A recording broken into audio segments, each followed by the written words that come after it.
Welcome, welcome, welcome. We are chatting about the Gunas, hot and cold Gunas today again. We are chatting about how you can practically apply them in your yoga classes as a budding yoga teacher, as an experienced yoga teacher, whatever it may be. But we are going to be chatting about exactly how you can use these qualities of hot and the quality of cold to practically apply in your yoga class. Welcome, my name is Nina Sachs. I am one of the directors at the Academy of Yoga and Ayurveda, where we have teacher trainings available.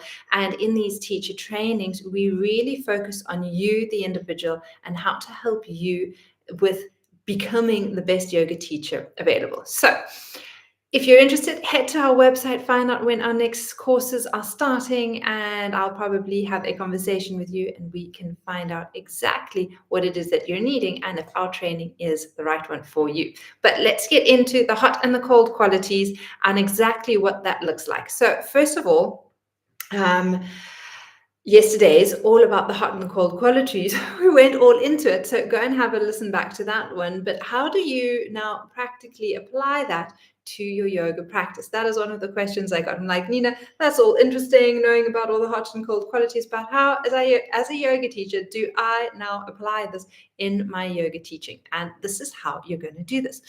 There are certain postures in yoga that are heating and warming. So a lot of dynamic movement is very heating. You've got like a lot of the standing postures that are heating, and what they do is that these heating postures that they bring about a sense of focus and stimulation.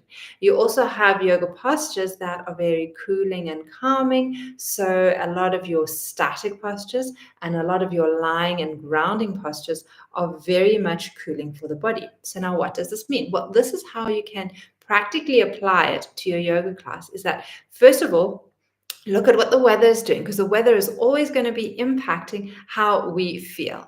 So if the weather is really hot, you're going to know that the amount of cooling yoga postures that you need to have in your class is going to have to be probably a little bit more than the warming postures that you're going to be using. And the same is if the weather is different. All right, so if the weather is hot out there, you're going to need a lot more cooling postures. And if the weather is cold out there, you're probably going to need a lot more heating postures. Okay, that is one thing. Cool, that makes sense. We got that. The next thing is that we got to realize that a lot of postures are very heating and invigorating. Now that is perfect for first thing in the morning, because that's when you want to get yourself into that focus mindset for the day. You want to be able to get to work, and you need a little bit more energy and vitality, and the dynamic movements and the heating postures, that is what is going to get you into that space. However, too much of that is going to lead to irritability, to burnout, to frustration, to anger. And so you definitely, even in the morning, you need to include some cooling postures so that there is a more balanced state. Now, the opposite is true in the evening, because in the evening, we want to calm down. We want to cool down the body, and we want to get ourselves ready for deep sleep. But if we go too much into the calming and the cooling postures at night, your students aren't going to literally be able to drive home safely, in a sense. But so you do need to, again, have a mixture of warming and cooling, but you're probably going to have a lot more of the cooling, a lot more of the grounding practices in the evening than you would in the morning. Now, this doesn't mean that this is the only way that you're going to operate. It really is going to depend on the students that are coming. It's going to depend a lot on the weather.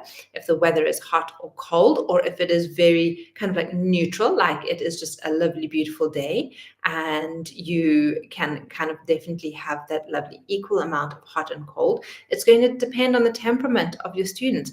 Maybe you've got a class where everyone is menopausal and everyone is hot and heated. And so if you're going to be doing more hot and heated postures, it's just probably going to take them over the edge. So you're going to want to do more cooling postures. Whereas maybe you have an early morning class and you've got a lot of like A-type personalities who here at yoga before they need to get to work. And so you probably need to have a little bit more invigorating practice, balanced with bringing down too much of that Pitta energy, and to calm them down just a little so that they don't spike into frustration and anger.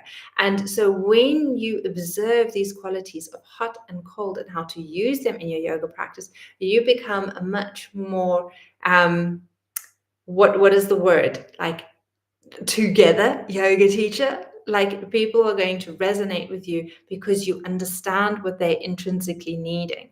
Like, you understand the rhythm of life, and you understand how to bring people back into balance. When there's too much dullness, too much lethargy, too much stagnation, you know that you need something to invigorate them. And when there's too much up there and too much heat and too much fire, you know the practices that you can use to bring them down and balance them. So what are these practices, you're probably saying to me, Nina? Like, give me some practical tips. Well, yes, let's get to it. So if you need something invigorating and something heating, then you definitely want to do stuff like the sun salutations. You want to take your students to something where they are maybe creating a little bit more heat in their body. So something like the planks or the dolphin that we talk about in yoga. Those can be really fun. So anything that is also dynamic in movement. So it might be like a little cat stretch sequence, maybe a standing sequence that you're doing with, say, your warriors and things like that. So creating like mini sequences can definitely help to create warmth and heat and like kick that lethargy, kick that stagnation out. And you can be so creative in the way that you can do it. There's so many different ways of kind of like balancing and using something that is cooling like a forward bend, but using a dynamic forward bend that you can literally do with the arms up, coming halfway down forwards, taking the arms out to the sides, bringing them back, going all the way down. There's so many different versions of like forward bend sequences or sequences that you can do. Just be creative with it. Once you have the basics in place, it's so easy to do that. All right, so that is number one. If this is helping you, please do consider giving us a thumbs up, because it helps other budding yoga teachers like you who are wanting to find this information. It'll help the algorithms get it to them. So if you could give us a thumbs up, that would be fantastic. The other thing that you want to know is kind of like, well, what are the grounding postures, Nina? Like, what are the cooling postures? So anything that is grounding is very, very cooling. So when you're lying on your mat and you're doing something like Shavasana at the end, your corpse pose, and that's why we always say, cover up with a blanket. Pop like a bolster under the knees, because it is so cooling and calming. So any postures lying on the mat where you're lying down and you maybe even have your legs up the wall, because the wall is so cooling in summer. It's one of my favorite postures to do in the peak of summer. Is just to lie on your back, stick the legs up the wall, have the cool wall on the back of your legs, spread the arms out, and you allow the heat to dissipate.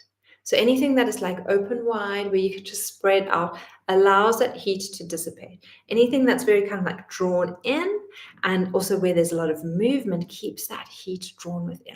All right, so I hope that helps. Go onto your mat, go play with it, go check out what the weather's like. At the moment, it's a little chilly here. So I know that I need to do a few more yoga postures and movements today that are a bit more dynamic, that are going to help just to keep me warm and also my mind focused. Whereas later on in the day, as the evening comes, that's when I'm going to start playing a little bit with resting on the mat, doing things like the hand through the hole, legs up the wall, maybe some few very dynamic bridges, very, very slow. Maybe using like 2 breaths to do like one whole bridge. And so you can use your breathing and your breathing practices to slow things down. Your breathing practices that are fiery are going to be like Kapalabhati, your breath of fire, where it's those type of breaths. That's going to get the fire going. That's going to get the energy going. Those are the type of breaths you want to do first thing in the morning, because they're so invigorating. In the evenings, in the late afternoons, in the evenings, you want to lengthen the exhalations, because that's very, very cooling. If you need something balancing, you do something like the alternate nostril breath. All right, so those are practices that you can start playing with. Hopefully that was helpful. If you would like to keep up to date with what we're doing, we have a newsletter. Get the information from the descriptions below, and you'll be signed up to our newsletter. And then the next workshops and courses and things that Jennifer, Pramila, and myself will be hosting will all be in there. Look forward to catching up with you. Have a beautiful day and see you soon. Bye.